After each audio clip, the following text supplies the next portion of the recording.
नमस्कार दोस्तों, मैं कुलदीप सिंह आपके सामने उपस्थित हूँ आज एक केमिस्ट्री के नए टॉपिक के साथ जो है बफर सॉल्यूशन। जिसकी हम आज बात करने जा रहे हैं वो है बफर सॉल्यूशन।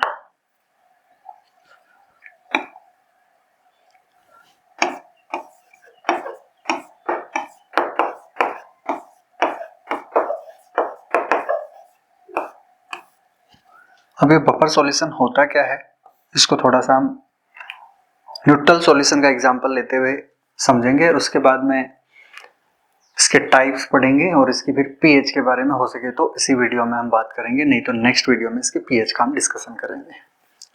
तो एग्जांपल लेते हैं हम एक सॉल्यूशन, न्यूट्रल सॉल्यूशन। देखो, न्यूट्रल से पहले आपको थोड़ा पीएच का पता होना चाहिए। किसी भी सॉल्ट का, कोई सॉल्ट है और इसका हम लेते हैं एक्वस सॉल्यूशन। कौन सा सॉल्यूशन? एक्वस सॉल्यूशन की बात करते हैं हम।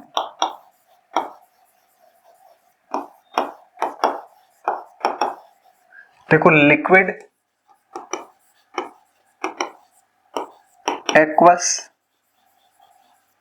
एंड वाटर, ये तीन अलग अलग चीजें हैं। इससे आप थोड़ा सा अच्छे से वाकिफ होइएगा। हम बात करें लिक्विड की तो ये पर्टिकुलर कोई स्टेट होती है। वाटर एक पर्टिकुलर सब्सटेंस है और एक्वस कंडीशन तब बोला जाता है जब किसी सब्सटेंस को वाटर में डिसोल्व किया जाता है। कोई सब्सटेंस है, पदार्थ है, घुलने वाला पानी में, उसको वाटर में डिसोल्व किया जाता है, तब इसके लिए एक्वस टर्मिनोलॉजी का यूज किया जाता है। तो हम कह रहे हैं कि किसी सॉल्ट का एक्वस सॉल्यूशन हो हमारे पास। फॉर एग्जाम्पल NaCl का 1 लीटर हमने ले रखा है।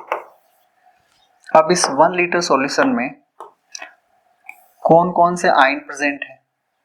H2O, वाटर का फॉर्मूला होता है H2O, जिसमें मेनली दो टाइप के आयंस प्रेजेंट होते हैं, H+ and OH- ions.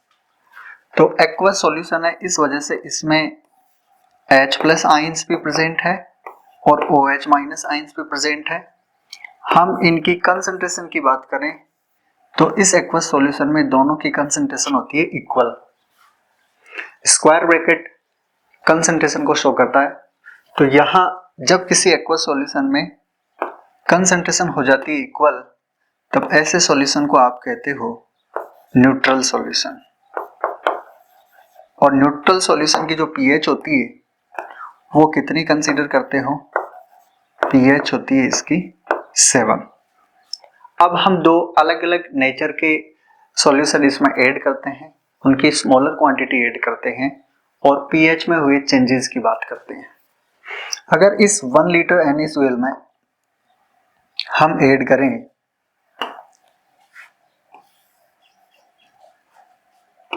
1 ml 1 molar HCl solution, हम इसमें ऐड करें 1 ml 1 मोलर NaOH सॉल्यूशन।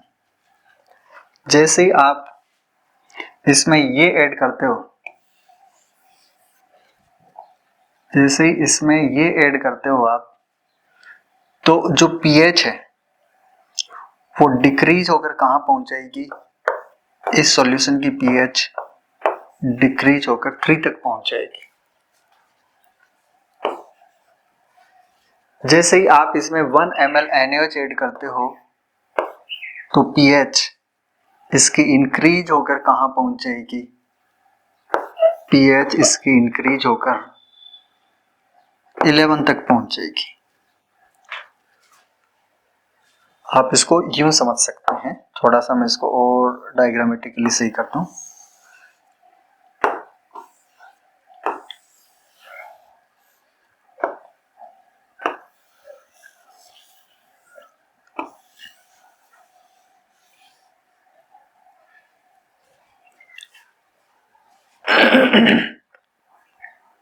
इसको आप यूं समझ लीजिए, 1 लीटर NaCl के एक्वस सॉल्यूशन में आपने 1 ml 1 मोलर HCl ऐड किया, तो न्यूट्रल जो सॉल्यूशन था NaCl का, उसकी पीएच डिक्रीज होकर 3 हो गई। सेकंड केस, इसी एक्वस, इसी means neutral aqueous solution of NaCl only. इसमें आपने 1 ml 1 मोलर NaOH ऐड किया तो उसकी pH 7 से इंक्रीज होकर कहाँ पहुंच गई, 11 पहुंच गई।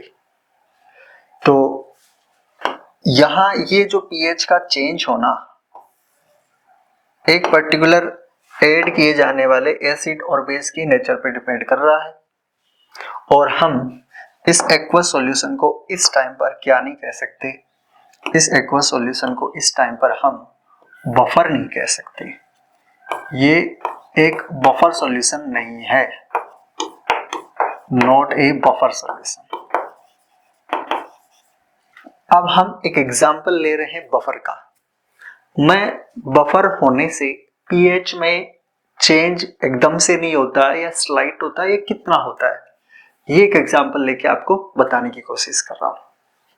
तो हम यहाँ NaCl को डिक्लेयर करते हैं कि आप बफर नहीं है। ओके, नेक्स्ट मैं इसका 1 लीटर ना लेकर अब की बार एग्जांपल आपके सामने ले रहा हूं। 10 ml NaCl का एक्वस के लिए स्मॉल ब्रैकेट में AQ लिखा जाता है। 10 ml है। हम जानते हैं कि इस सॉल्यूशन में एक्वस होने की वजह से जितने H प्लस है उतने के उतने क्या है, OH माइनस है। सो ओवरऑल सॉल्यूशन कैसा है, ओवरऑल सॉल्यूशन न्यूट्रल है। और न्यूट्रल सॉल्यूशन के लिए पीएच आप कितनी मानते हैं, न्यूट्रल सॉल्यूशन के लिए पीएच आप 7 मानते हैं। वही दो केस अप्लाई करते हैं। इसमें 10 ml में मैं अब की 1 ml 1 मोलर HCl ऐड करता हूं। जब इसमें 1 ml HCl ऐड करेंगे तो इसकी जो पीएच है वो डिक्रीज होकर कहां पहुंच गई, 1 पहुंच गई। एसिड का एग्जांपल लिया हमने का पीएच 1 हो गई एकदम से। अब मैं यही सेकंड केस, ये एक फर्स्ट एग्जांपल है, second example 10 ml acetic acid, इसका कितना 1 मोल प्लस CH3COONH4, इसका कितना 1 मोल इस 10 ml में प्रेजेंट है, इस 10 ml में ही ये प्रेजेंट है। अब इस सॉल्यूशन में अगर मैं 1 ml सेम क्वांटिटी है, ऐड किए जाने वाले एसिड की क्वांटिटी भी सेम है, 1 ml 1 मोलर HCl ऐड करूं तो इसकी pH इस टाइम पर ये pH 7 वाला सॉल्यूशन नहीं हो सकता। अभी अपने पास ये है pH 4.75 वाला सॉल्यूशन, और जैसे ही आपने 1 ml ऐड किया इसकी pH इंक्रीज होकर ओनली कहां तक पहुंचती है, 4.66 ओनली। ये बात ध्यान देने लायक। इस केस में 10 ml of aqueous solution of NaCl is not a buffer solution। इस केस में 10 ml of acetic acid and ammonium acetate is a buffer solution। अब आपको डेफिनेशन भी रटने की जरूरत नहीं है, आप इजीली डिफाइन कर सकते हैं ऐसे एक्वस सॉल्यूशन, सॉल्ट्स के ऐसे एक्वस सॉल्यूशन जिनमें कुछ amount, small amount of acid या बेस ऐड करने पर पीएच में स्लाइट चेंजेस या नेग्लिजिबल चेंजेस हो। यहाँ इस डिफरेंस के कंपैरिजन में ये डिफरेंस ज्यादा है, इस वजह से इस डिफरेंस को आप नेग्लिजिबल चेंज कह सकते हो।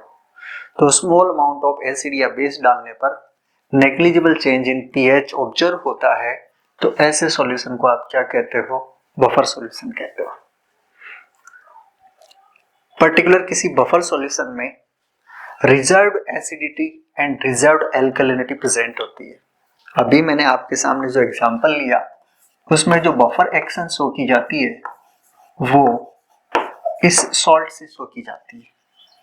जब इस सॉल्ट का वाटर की प्रेजेंस में डिसोसिएशन होता है, आप जानते हो पर्टिकुलर कोई सॉल्ट स्ट्रॉन्ग इलेक्ट्रोलाइट माना जा सकता है, और जब इसे वाटर में डिसोल्व किया जाता है तो ये 100% डिसोसिएट होता है, तो ये भी डिसोसिएट होगा जो देगा CH3COO- और NH4+ आयंस। अब ये आयंस यहाँ कंप्लीटली डिसोसिएट हो चुके।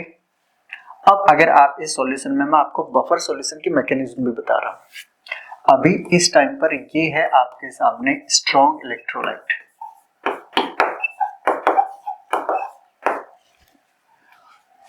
ठीक है।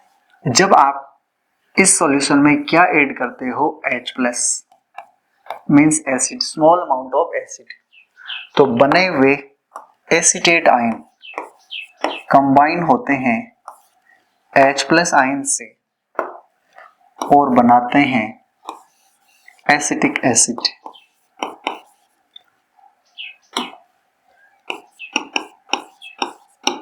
which is a weak electrolyte। जब आप इस सॉल्यूशन में ऐड करते हो क्या, OH- आयंस,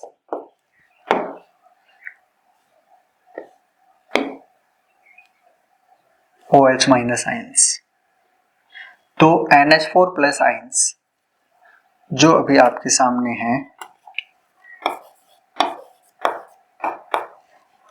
वो इन OH- आयंस को कैप्चर करते हैं और फॉर्मेशन करते हैं NH4OH का अमोनियम हाइड्रोक्साइड।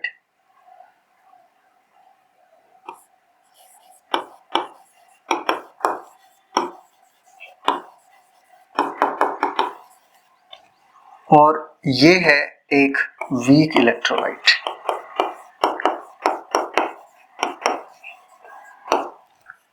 जहां ये स्ट्रॉन्ग इलेक्ट्रोलाइट है वहीं ये दोनों क्या हो गए, वीक इलेक्ट्रोलाइट हो गए।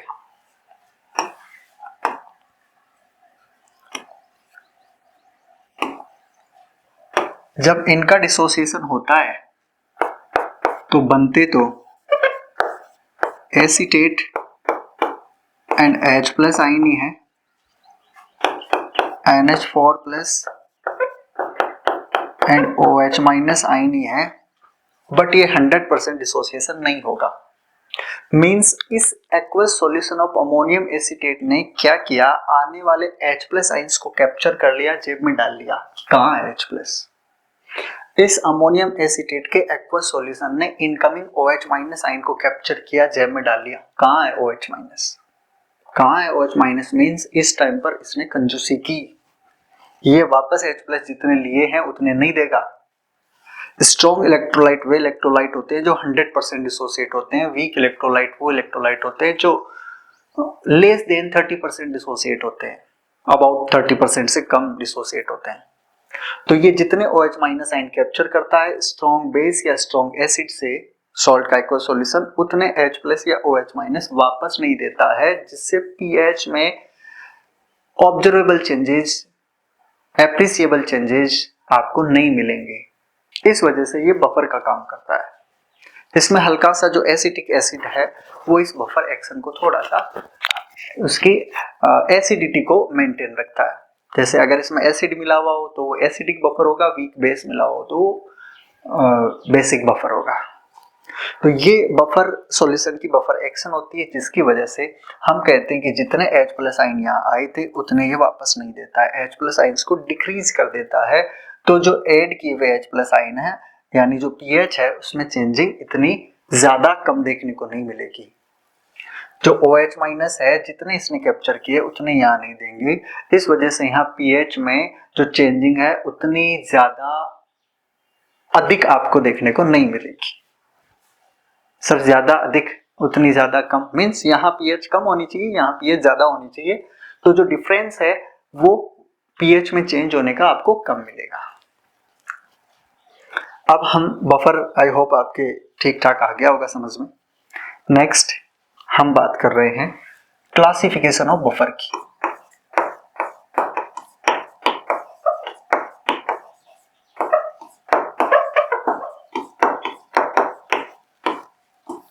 बफर को टू पार्ट्स में क्लासिफाई किया जाता है। एक है सिंपल बफर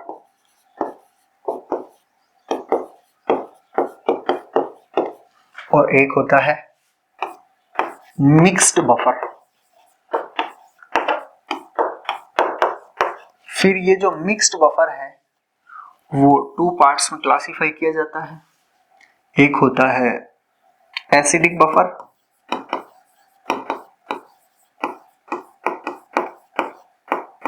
और एक होता है बेसिक बफर।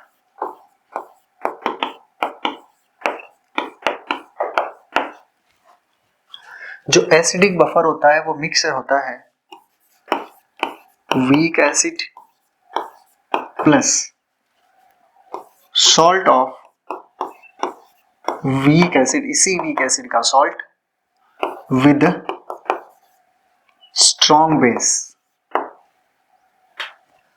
जो बेसिक बफर होता है वो मिक्सचर होता है weak base plus salt of means its salt of with strong acid and salt of weak base with strong acid। अभी मैं एग्जाम्पल लिखूंगा तो क्लियर होगा आपके सामने। इसका example acetic acid plus CH3COO Na, ये इसका एग्जाम्पल हो गया। यहां वीक बेस के साथ भी आप ले सकते हो, बफर एक्शन इसके साथ भी शो हो सकती है। इसका एग्जाम्पल NH4OH प्लस NH4Cl। जो सिंपल बफर होते हैं वो weak acid and weak base के मिक्सचर होते हैं।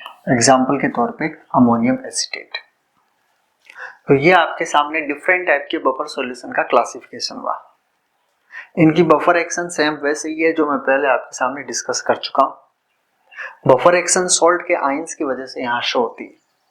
अच्छा, मैंने एक बात करी थी reserved acidity and reserved alkalinity. आप पीछे वाला एग्जाम्पल देखिए, इसमें H प्लस को चेंज होने से रेजिस्ट कौन कर रहा है, एसीटेट आयन या अमोनियम आयन। फिर रिपीट कर रहा हूं, सॉल्यूशन में H प्लस ऐड होने के लिए तो चेंजिंग होनी चाहिए, मींस एसिड ऐड होने पर पीएच में चेंजिंग को रेजिस्ट कौन कर रहा है, कौन से आयन कर रहे हैं, स्पेशली एसीटेट आयन। तो जो एसिड के अगेंस्ट काम करता है वो बेस ही होता है। इस वजह से इस बफर में जो रिजर्व्ड एल्कलिनिटी है वो किसकी वजह से शो होगी, वो होगी एसीटेट आयन की वजह से। इस सॉल्यूशन में जो रिजर्व्ड एसिडिटी है वो शो होगी OH माइनस आयंस की वजह से। रिजर्व्ड एसिडिटी कैसे, आप जब इसमें OH माइनस ऐड कर रहे हो तो OH माइनस के इफेक्ट को रेजिस्ट कौन कर रहा है, NH4 प्लस। तो जो बेस के अगेंस्ट काम करता है वो होता है एसिड, मींस इसके अंदर पहले से कुछ एसिडिटी है जो इस OH माइनस से लड़ रही है। इस वजह से इसकी reserved acidity due to, sorry ये गलती हो गई, इसकी जो रिजर्व्ड एसिडिटी है वो due to NH4 plus ions show होती है। इसकी जो रिजर्व्ड एल्कलिनिटी है वो due to acetate ion show होती है। ठीक है, नेक्स्ट हम पीएच और बफर सॉल्यूशन के पीएच की बात करेंगे। ये यहाँ जो पी है वो एक ग्रीक वर्ड पुइसेन से लिया हुआ है, जो यहाँ हाइड्रोजन आयन कंसंट्रेशन को रिप्रेजेंट करता है। Alpha hydrogen means hydrogen ion exponent logarithm में जो एक्सपोनेंट पर्टिकुलर कंसंट्रेशन में H प्लस आयन्स है उनको रिप्रेजेंट करता है। देखिए किसी भी सॉल्ट का, कोई भी सॉल्ट हो, इसका अगर आप एक्वस सॉल्यूशन लेते हैं, पीछे वाले वीडियो में मैं आपको एक्वस सॉल्यूशन के बारे में हल्का सा मेंशन कर चुका हूं कि क्या होते हैं। इस एक्वस सॉल्यूशन में दो टाइप के आयंस प्रेजेंट रहेंगे, H प्लस आयंस और OH माइनस आयंस। जब हम इनकी कंसंट्रेशन की बात करेंगे तो स्क्वायर ब्रैकेट का यूज करते हैं। अब यहाँ इस सॉल्यूशन में तीन टाइप के केस हो सकते हैं। पहला case, concentration of H plus ion is greater than concentration of OH minus ions. Second case, concentration of H plus ions is less than concentration of OH minus ions. Third case, concentration of H plus ions equals to concentration of OH minus ions. ये जो case है आपके सामने, ये acidic solution का case हो गया। जब ऐसी कंडीशन होती है तो सॉल्यूशन को हम एसिडिक कहते हैं। जब ऐसी कंडीशन होती है तो सॉल्यूशन को हम बेसिक कहते हैं। और जब ऐसी कंडीशन होती है तो सॉल्यूशन को हम न्यूट्रल कहते हैं। तीन कंडीशन है। ये H plus and OH minus ions दोनों की प्रेजेंस से शो होता है, यानी दोनों के यहाँ इस सिचुएशन के अकॉर्डिंग जरूरत है कि एसिडिक है, बेसिक है या न्यूट्रल है। फिर एक साइंटिस्ट आए जिनका नाम है सोरेनसन। इन्होंने एक स्केल दिया और कहा कि मेरे पास एक ऐसा मैजिक है जिसमें आपको H प्लस और OH माइनस आयंस दोनों की कंसंट्रेशन पता करना जरूरी नहीं है, केवल एक की कंसंट्रेशन से ही आप मीडियम एसिडिक है, बेसिक है या न्यूट्रल है इसका पता लगा सकते हो। और इन्होंने जो मैजिक दिया उस मैजिक का नाम है पीएच स्केल। सोरेनसन के अकॉर्डिंग जो पीएच होता है वो negative logarithm of H plus ions concentration होता है। Minus log concentration of H plus ions को पीएच कहते हैं सोरेनसन के स्केल के अकॉर्डिंग। तो किसी सॉल्यूशन में H प्लस आयंस की जो मिनिमम कंसंट्रेशन है वो क्या हो सकती है? वो 1 हो सकती है। आप कहोगे कि 0 है, इट मींस तो कुछ है ही नहीं। तो H प्लस आयंस की मिनिमम कंसंट्रेशन 1 हो सकती है। तो जब ये log 1 होगा, log 1 0 होता है। तो यहाँ जो pH है वो आपकी क्या हो गई, मिनिमम pH 0 हो सकती है किसी सॉल्यूशन की।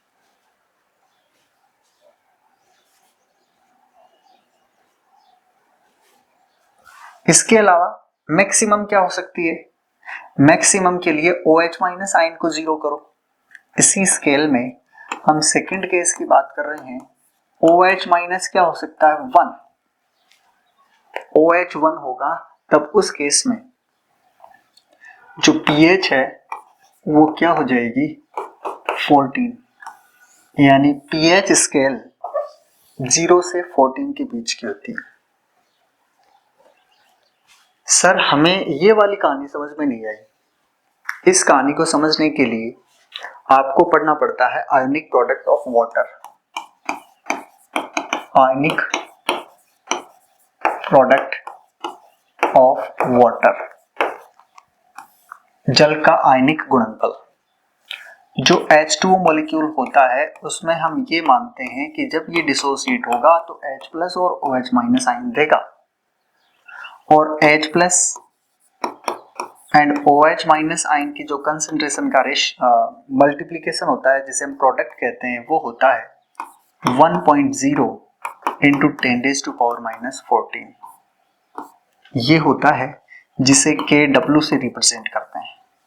यह कांस्टेंट वैल्यू होती है, यूनिवर्सल वैल्यू होती है।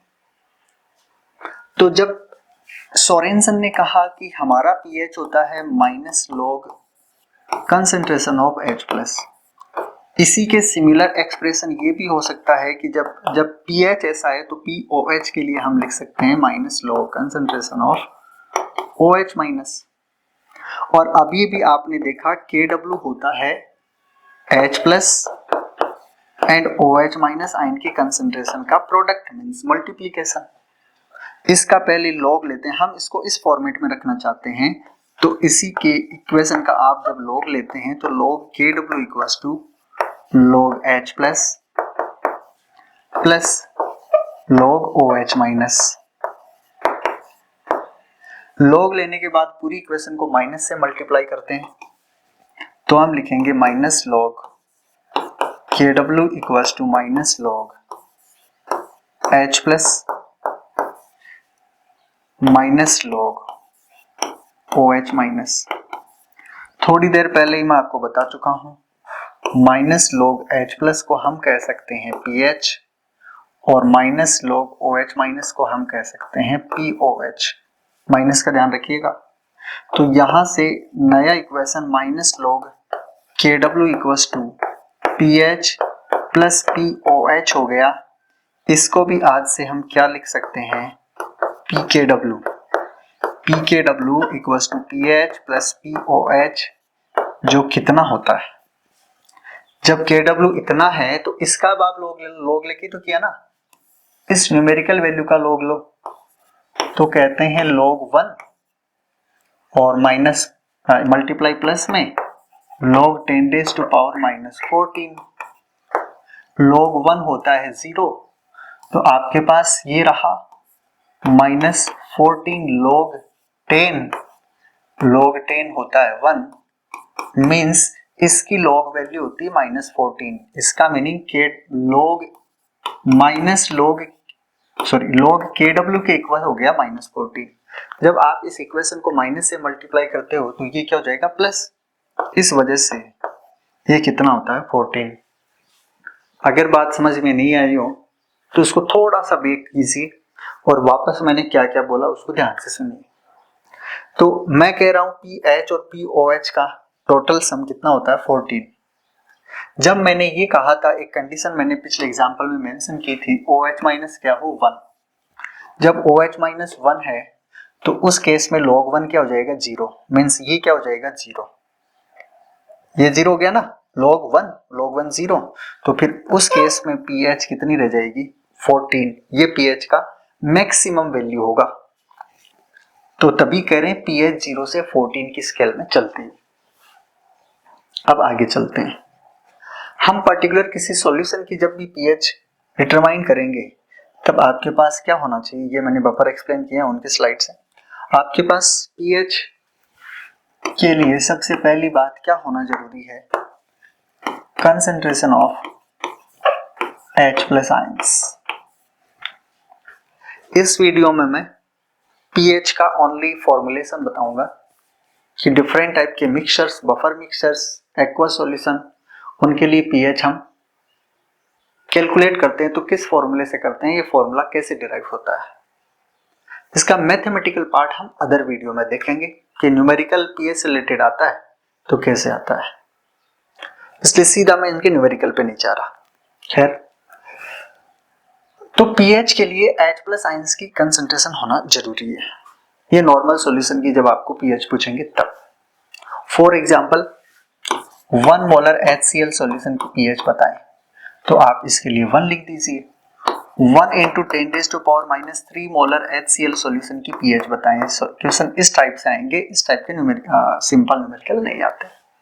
तो ये जब आप वैल्यू यहाँ रखते हो तो माइनस लॉग, यहाँ कितना है, 1 into 10 raised to power minus 3, ये होगा माइनस लॉग 1 मल्टीप्लाई लॉग में प्लस में कन्वर्ट हो जाता है, माइनस माइनस से ये हो जाएगा plus minus minus log 10 raised to power minus 3, ये वैल्यू तो हो गई 0। ये माइनस 3 पावर में होता है, वो मल्टीप्लाई में आता है, तो ये हो गया 3 log 10। log 10 1 होता है, इट मींस इस सॉल्यूशन की जो pH है वो कितनी होती है, 3 होती है। ये सिंपली मैंने बताया। अब हम नेक्स्ट जो बात करेंगे, बफर सॉल्यूशन की pH कैसे डिसाइड करते हैं। तो अपने पास जो बफर होते हैं मेनली 2 टाइप के होते हैं। एक मिक्सचर्स ही लेते हैं बफर के लिए, वो थोड़ा रिलायबल और कांस्टेंट पीएच वाला बन जाता है, उसमें पीएच को रेजिस्ट करने की कैपेसिटी थोड़ी ठीक होती है। तो ये बफर मिक्सचर जो होते हैं वो एसिडिक यानी इन बफर की फिक्स पीएच होती है, लेकिन ये पीएच 7 से नीचे होती है। दूसरे बेसिक बफर, इन बफर की पीएच फिक्स पीएच होती है, लेकिन ये पीएच 7 से थोड़ा ऊपर होती है। एसिडिक बफर में एग्जांपल अगर आपको पता होगा तब आप इसका फॉर्मूला इजीली डिटरमाइन कर पाएंगे। एसिटिक एसिड प्लस CH3COO इसका एग्जाम्पल लिया जा सकता है, जो कि मैं पिछले वीडियो में जिक्र कर चुका हूं। बेसिक बफर के लिए NH4OH प्लस NH4Cl इसका एग्जाम्पल लिया जा सकता है। इसमें जो रेजिस्ट करने की कैपेसिटी है वो मेनली एसिटिक एसिड की वजह से होती है। तो इस सॉल्यूशन में जो एसिड है वो है CH3COOH, जो डिसोसिएट होता है, भले ही वीक हो लेकिन हो जाता है CH3CO- और H+ में। और इस टाइप के बफर में जो वीक बेस है वो डिसोसिएट होता है NH4+ एंड OH- में। ये साइन किसका है? इक्विलिब्रियम का। जब कोई रिएक्शन इक्विलिब्रियम एस्टेब्लिश करती है तब हम इक्विलिब्रियम कांस्टेंट का कॉन्सेप्ट लाते हैं, जो एक कांस्टेंट वैल्यू होती है। तो इस एसिड के लिए इक्विलिब्रियम कांस्टेंट Ka दिया जाता है, concentration of product upon reactant according to law of mass action. द्रव्य अनुपाती क्रिया नियम होता है एक, जिसमें सीधा आप यही मान लो कि प्रोडक्ट की स्पीसीज की जो कंसंट्रेशन है उनका और रिएक्टेंट की कंसंट्रेशन है उनके रेशियो को आप इक्विलिब्रियम कांस्टेंट के इक्वल मानते हो। तो Ka equals to concentration of acetate concentration of H+ upon concentration of acid. ये ध्यान रखिएगा फॉर्मूला, मैं नेक्स्ट स्क्रीन पे सेम लिखूंगा। ये ऐसे ही Kb के लिए आप लिखोगे concentration of NH4+ concentration of OH- upon concentration of NH4OH।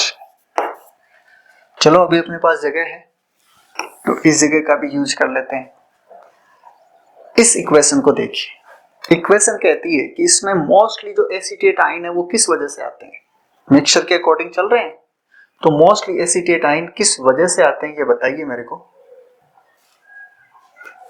Mostly जो एसीटेट आयन है वो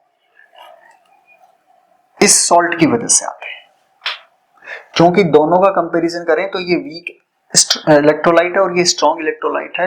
अगर यहाँ सॉल्यूशन में 50 एसीटेट आयन है तो 50 में मोस्टली का जो कंट्रीब्यूशन है वो किससे आया हुआ माना जा सकता है? सोडियम एसीटेट से। इस वजह से इस इक्वेशन को हम रीडिफाइन करते हैं कि A इक्वल्स टू ये कंसंट्रेशन एसीटेट आयन की एग्जैक्ट सॉल्ट की कंसंट्रेशन के इक्वल है।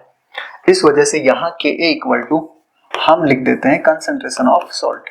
जितने एसीटेट आयन बिखरे हुए रहेंगे उतने ही यहाँ सॉल्ट की कंसंट्रेशन है ये मानी जा सकती है।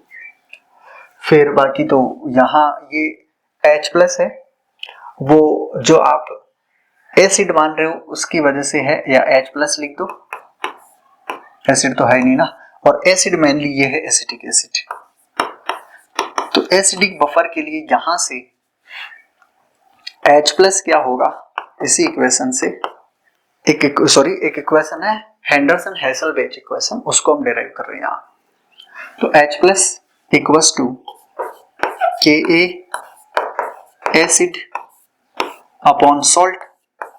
आप उसको सोरेनसन के फॉर्मेट में रखना चाहते हैं तो इसके बाद सोरेनसन फॉर्मेट में अगर हम बात करें तो आपको इसका लॉग लेना होगा।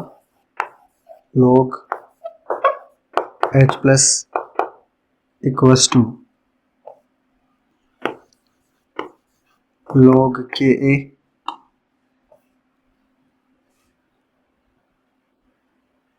Plus log acid upon salt. Sorensen का फॉर्मेट ये कह रहा है कि आप pH तभी लिख सकते हैं जब आपने H+ का क्या ले रखा है? नेगेटिव लॉग ले रखा है। तो हम यहाँ पूरी इक्वेशन को नेगेटिव से मल्टीप्लाई करते हैं और लिखेंगे माइनस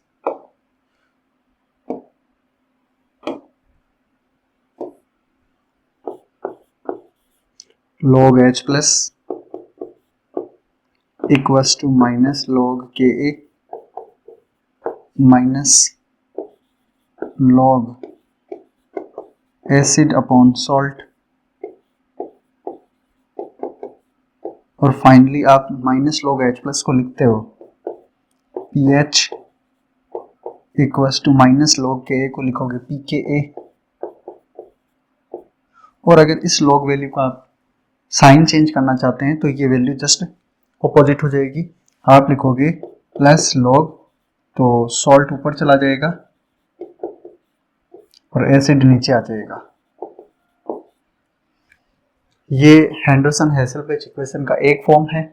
आप इसका सेकंड फॉर्म बेसिक बफर के बेसिस पे इजीली डिराइव कर सकते हैं, जिसका सीधा फॉर्मूला जैसे हमने अभी यहाँ H प्लस लिखा, उसमें यहाँ OH माइनस आयन की कंसंट्रेशन आएगी, यहाँ एसिड की जगह बेस आएगा। जो NH4OH है वो एक वीक बेस है, इस वजह से नेक्स्ट इसका जो सॉल्यूशन होगा इसमें मैं डायरेक्ट लिख रहा हूँ POH इक्वल्स टू, उसके इक्विलिब्रियम कांस्टेंट को Kb से रिप्रेजेंट करते हैं PKb plus log salt upon base.